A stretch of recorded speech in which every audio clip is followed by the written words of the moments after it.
Hey guys, welcome back to the channel, man. This week we're doing Where to Start, sponsored by Optima Batteries, but we're gonna start it a little bit different. We're gonna feed Boomer and Sooner up here. I got some Silverside minnows right here that they are hungry, so let's feed them here just to, I don't know, I need to feed them today. I thought I'd show you guys me feeding them, so here we go. These guys are gonna be like aggressive. I mean, they will come out of the water trying to hit this stuff. All right, buddy. He comes plumb out of the water. Boomer got the first one. I got to lead him over here. He about jumped out of the aquarium. Did Sooner get one? All right, dude. You better go get it or he's going to get it. He took it sideways. All right, I got one big one left. And he ate it up tail first. All right, we got him fed. Got him fed. Let's get going where to start.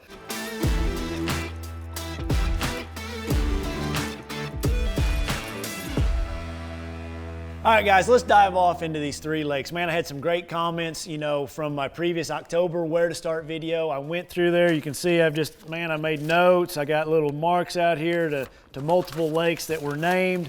You know, I picked three lakes. Cave Run Lake kept popping up. The next lake we're going to do this week is going to be Percy Priest. Kane Fishing and multiple other people have mentioned that lake.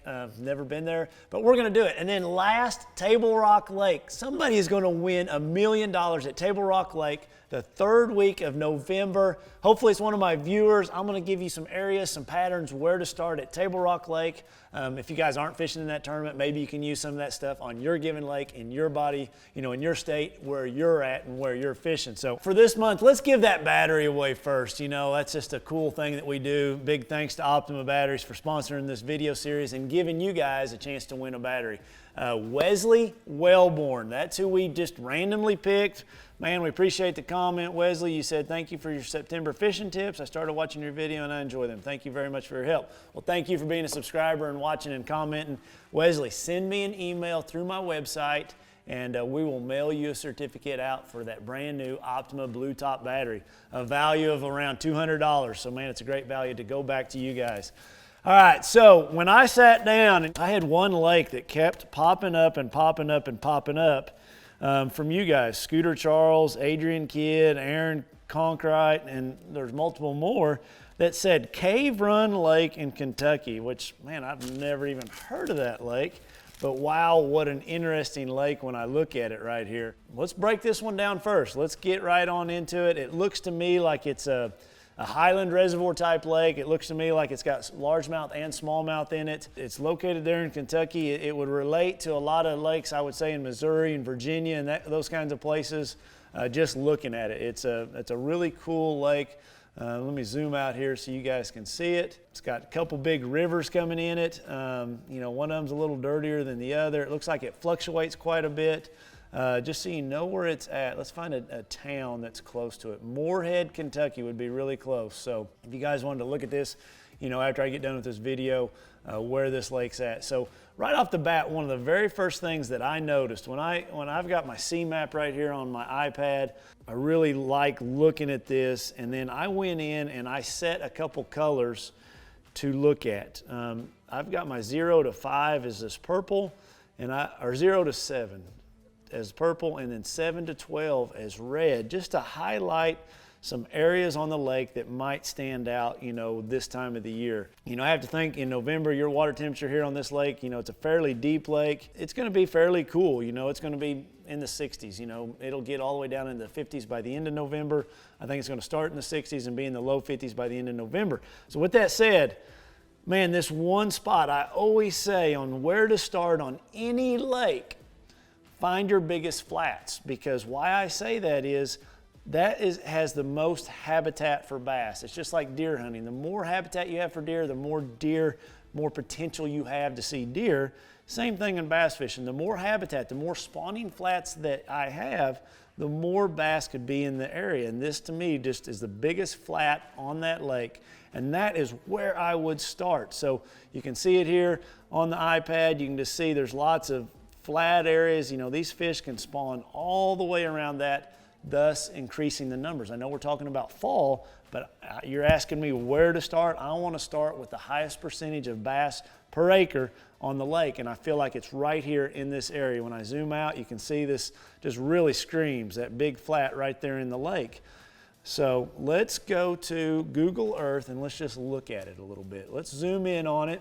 This would be the current photo right here, you know, the latest photo, 2019. To me, it almost looks like there's grass right there. I haven't studied it enough to know for sure, but you can see this flat. It looks really cool. So let's go back in time and see if we can find a lower water level footage. Man, look at this here. This is really cool. And that water's low. It's an old underwater boat ramp. So you have to drive, oh, it's a swim beach, underwater boat ramp. You know, for me, where to start, I would have to mark, like if the water's up over these stumps, I would put a waypoint on those stumps. Let's see if we got a better photo. Now, here's a better photo yet. A little cleaner water. Definitely looks like it has grass. Let me zoom out just a little. Look at this flat. I don't know what those lines are right there. Almost like road beds or fence lines or something. Man, this all looks super fishy. Just throwing a top water, rattling, you know, lipless crankbait. Look at that stump right up there. So if the water was up over that stump anywhere from 2 to 10 feet of water, I would mark that stump by putting a waypoint on it. You do that by, let's see, I hit the wrong button. You do that by hitting that little yellow icon right there. I could put a waypoint on it, hit OK, and man, I could go back and fish that stump right there. Let's just keep looking around here, see if there's another photo. Wow, look at this out here. Big flat, you know, looks like you got a road bed going across this thing. I just like this kind of stuff. You got a road bed right there, you got a road bed right there, so then there's grass growing over it, so you don't necessarily see it, but it's gonna come right out through here and drop off. I'm just pointing out a few things that are different, you know, just something different on this flat to where I wouldn't have to fish all the way around it. I would fish where this road crosses in that grass. Here's another road, or maybe it's a rock vein, I'm not really sure, but it's something different across that flat. So I just drop a waypoint right there and go up there and fish that. There's another big stump up on that flat shallow, you know, that I think is gonna hold some fish sometime of the year. There's just lots and lots of stuff on this flat for you guys to fish. I mean, it's just never ending. Just crazy. Awesome, awesome looking area. Just study it, guys. Study it with Google Earth. Get those baits out, you know, for shallow water type fishing, your chopper. Look at that little stump point right there. Those areas to me look really, really good. Another stump all by itself, big isolated stump right there. Oh, look at this little rock deal sticking out. So when I fill the lake up, that's pretty much all underneath the water right there, you know, so that would be a spot to start. You know, we're just looking for a spot to catch my first bass. You know, look how far out offshore that one stump is that we mark. So, you know, with the lake full, that would be a spot to start. I just really, really like this flat. I think it's a great area to start because it would hold a lot of fish. Let's pick one more area on this lake. Obviously, we've talked a lot about in our videos running way up the rivers.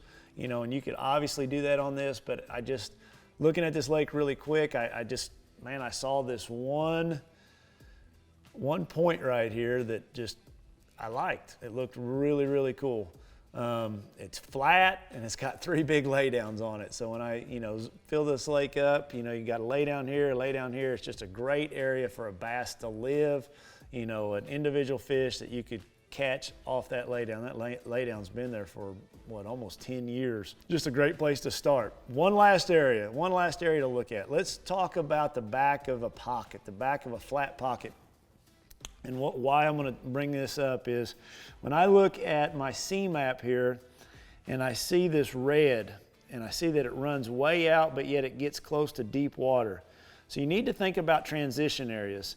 You know, we've got super deep water right here close to shallow water. You know, the bank's real steep and then it curves out and you get a flat. So that's going to be a transition spot right there. Another one's going to be right here. Super deep water transitions to shallow water. That's going to be a spot those fish can winter right here, feed right here. That's the stuff that I would look for on a lake like this. Let's see if we can find one more. Maybe right there. Just by changing the colors on this map, you can really see it. I mean, it's deep water, you could have that wind push those shad up on this point right here. That would be a spot to start for me. You know, if those fish are deeper, maybe for smallmouth, I like where that deep water comes back up and it makes an abrupt change. Some lakes, you know, that's going to be like a lot shallower transition, like that video that me and Alex did the other day. You know, that pattern we figured out on that lake we'd never been to, it popped up from 5-6 feet to 1 feet, you know, but it was a dirty water lake. This lake, you know, being a cleaner, clearer lake, you're going to find those transitions, I feel like, where it goes from that 20-30 feet up to that 10 to 5 feet. You know, that's that transition, that zone right there on a lake like this for me. But all right, guys, that's Cave Run Lake. I appreciate you guys sending in it. It's really interesting. I hope someday to come over there and fish it because it looks really, really cool. All right, the next lake we're choosing, man, Kane fishing, a very loyal follower. I see his comments all the time. See him on the YouTube Live. We try to do a YouTube Live every now and then for the viewers. Had some great questions for me in the previous one. Kane is always throwing up Percy Priest Reservoir in Tennessee. Man, I've never done it. I've never fished it. So I'm up for the challenge, Kane. I appreciate the thought. You know, when I sit here and look at Percy Priest, I'm like blown away how big a lake this is. And wow, lots of shoreline, lots of islands. This lake is in a very metropolitan area right off I-40, right outside of Nashville. It looks like a super deep lake, super cool lake. So for me to make this, where to start? I picked one pocket here, and I would go break this lake down in this one pocket to get me a pattern. And you know, when I look at my my C-map right here, if I get my C-map out and I zoom in and I picked one on the lower end of the lake. I don't know, it just had a lot of character to it when I looked at it. And I noticed it had a pretty good creek that flowed all the time. You know, we had some deep water coming right back into a big flat in the back, all kinds of transition areas. You know, had a really nice bluff transition right here on the side. So let's just break that pocket down. You know, if I was to run in there, the 4 or 5 areas that I would fish in November to try to get a bite. You know, water temperature is obviously going to dictate how far back in this pocket that I would go. But, you know, right off the bat, if I had this lake full, so this lake, full pool is 490 in the research I did. They pull it down to 483 winter pool. November, it's going to be falling, you know, falling quickly. So if I've got it full, right here you can see the lake's full. We got bushes in the trees. It's, you know, at 490. Then I start pulling water off of it, and I find a photo right here in March, and I see this awesome rock hump right here. To me, that's a shallow bar that I would throw a top water across the end of October, the 1st of November. To me, I would catch fish there. Maybe you're laughing at me as people that fish Percy Priest. Maybe this would not be a great spot but for me, I would check this spot. If, you know, never being there before, I've caught fish on spots like this on other lakes. You know, if I caught some fish there, then I run back here. I've got a couple old foundations right here that may be good if the water's still over them, if the water hadn't fallen off of them yet. But I would suspect the water's going to be a few feet deep over the top of them. It might be perfect as long as that water temperature was still in the mid to upper 50s, even low 50s, it could possibly still be good. Now, moving out the creek, you know, if I didn't get bit there, you know, I see I've got some transitions. You know, when I pull out, you know, this is back here in the back where where we were just looking, this big flat back here. You know, there'd be some other stuff back there, obviously, to fish. But I pull to the first deep water, and I see this bank right here past the boat ramp, and it's just a transition area. I go from shallow to deep right here. You know, I would fish this bank here, and I would fish this bank here. It's got some rock changes. It goes from clay to rock right here. It's a good transition area. You know, the first deep water coming out. You know, zooming in on this picture over here, looks like I've got some bigger boulders down through here that I could fish. You know, it's a little bit flatter, but I've got deep water out in front of it. Again, this would be a crankbait deal. You know, we talked about crankbaits in the previous video. You know, it's a time of year to throw some of those crankbaits. You know, if I didn't get bit there, then I move out just a little bit more. This island out here in the middle, it's very, very diverse. It's got mud on one side, clay on one side, rock on the other. I would suspect there's tons of brush piles around it. You know, maybe some standing timber. When you look at it, you know, it just, to me, there's gonna be fish somewhere around this island almost year round. You know, it depends on what the fish are doing. When I look right here, you've got a channel swing bank right here on this side. That would be a really good spot. You know, I've got a saddle right here that the wind could be blowing through that could be a good spot. They're gonna be somewhere around that island. It's my job, your job to figure out where they're at around that island. If they're out deeper, then I come right out here to this offshore point right here. You can see that's just I've got deep water. It comes up really close to a hump right there. That would be a spot that I would look. Moving out just a little bit further, this point right here looks really good to me. I've got a road bed off of it. You know, we talk about flats a lot. There's going to be some rock changes out here off this. It gets deep really, really quick. Last but not least, I've got one major bluff right here. I got a transition. Super deep water, up on a flat. Right here, you know, I've got a road bed coming across it, but I feel like if I was to put a spot right there, like right there, deep to shallow, they are gonna be somewhere around this year round. I feel like, you know, they'll spawn up here on the shallower side of it, be out here wintering, summering out on the deep side. So, you know, that is where I would start. That's how I would break down Percy Priest Reservoir one pocket. I'd start in the back, work my way out until I found them. Thanks for sending in the suggestion, Kane. Looks like an awesome lake. Looks like a challenging lake. It's big. So many places to fish it.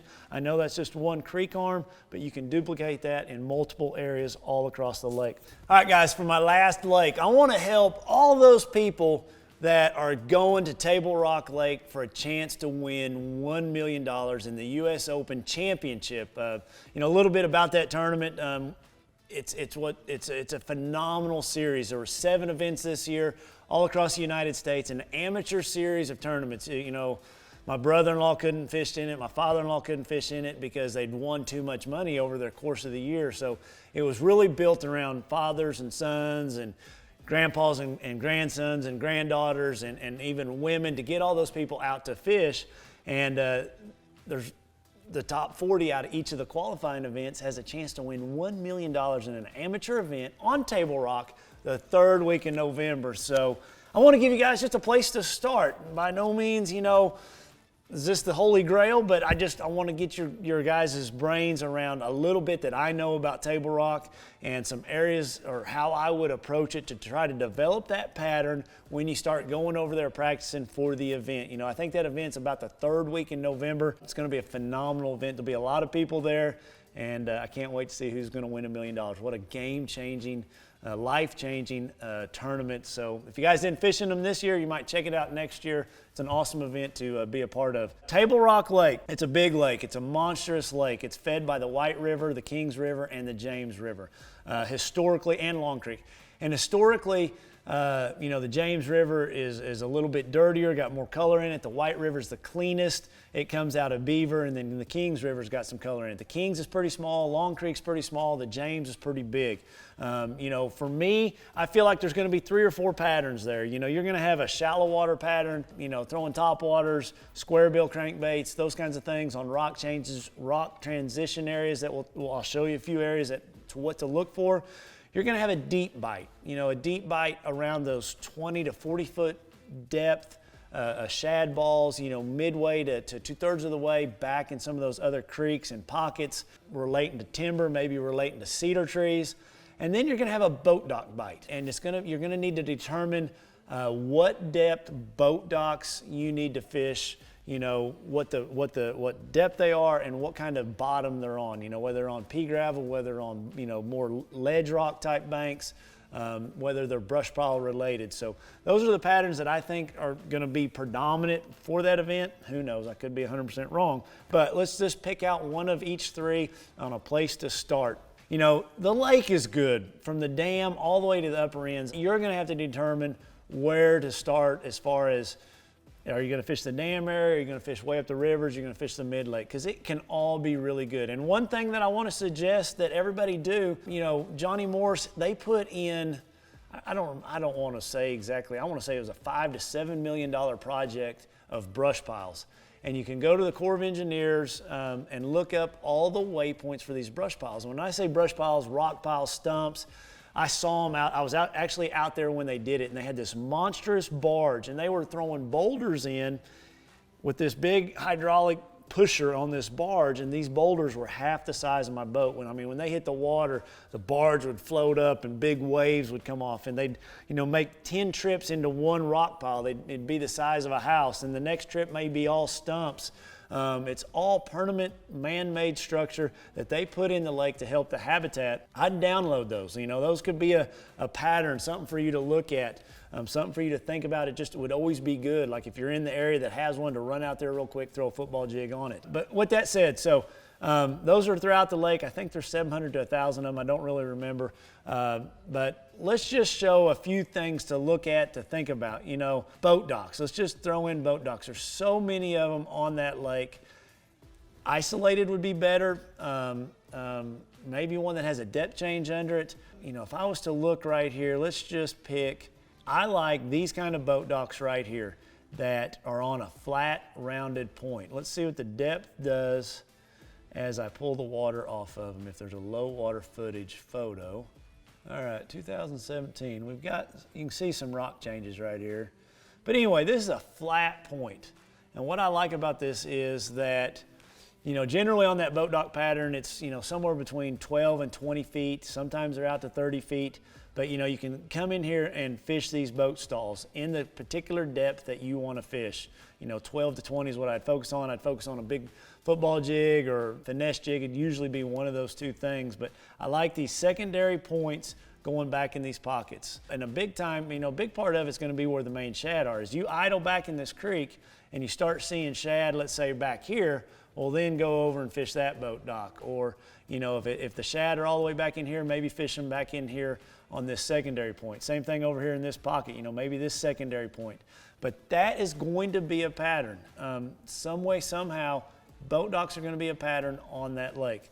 Another pattern that I think is going to be, you know, something to look at, something to check, would be running up some of these rivers. You know, like if you take Long Creek, for instance, right here, you know, it's a great example of the same thing with the James River or maybe the Kings River. You know, when you get up in these rivers, there's all kinds of different areas that those fish can get. You know, a lot of times they may get on these inside bends. You know, if I pull up my C-map right here and I go to Long Creek, and you can see I've got the 5 to 12 highlighted. Well, these inside transition bends right here, these flatter areas, those can be areas that'll hold fish. I mean, it just can be really, really good. There's one right there. There's one right there that this flat sticks out.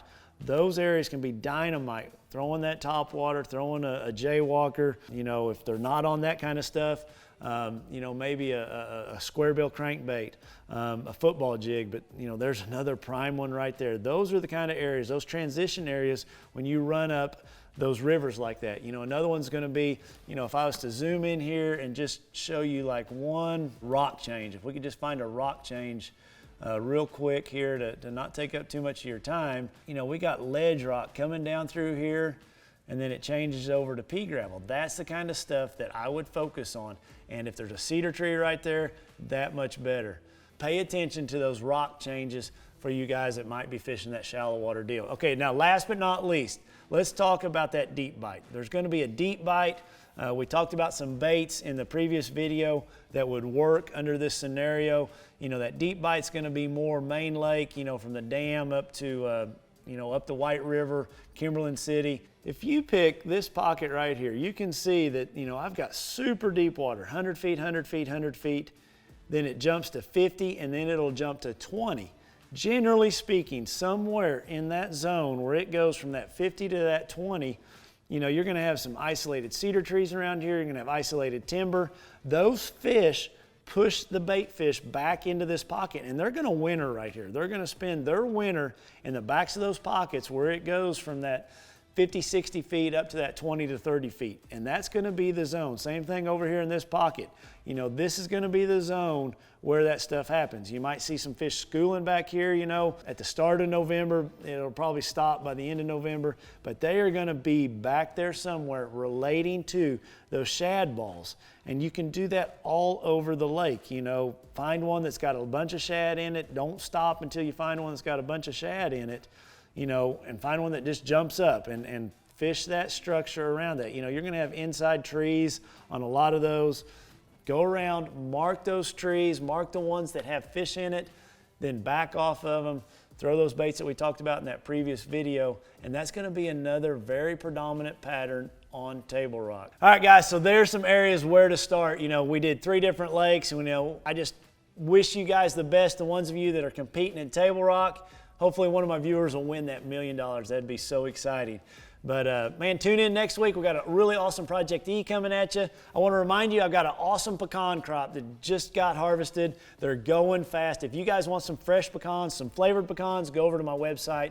I've got some great pecans this year, so I'm really, really proud of them. I also want to show you, I've got some new shirts, man. Catch the big ones. E2 Fishing, if you guys are looking for a t-shirt or a gift for Christmas. I got those on the edwinevers.com website. And be sure you comment. Leave me a thumbs up, you know, hit that bell, guys. I'm going to go through in December. I'm going to pick one of you viewers right here that commented and mail you a battery certificate from Optimum Batteries, one of our great sponsors. It's valued at over $200. We give one away every month right here on these videos. Thank you to Optimum Batteries. And tight lines, guys. Hope you're spending some time out in the woods and the water. Hopefully you can get somebody else out there fishing or hunting that's not in the sport yet. Introduce them to what we all love. You guys have a great week.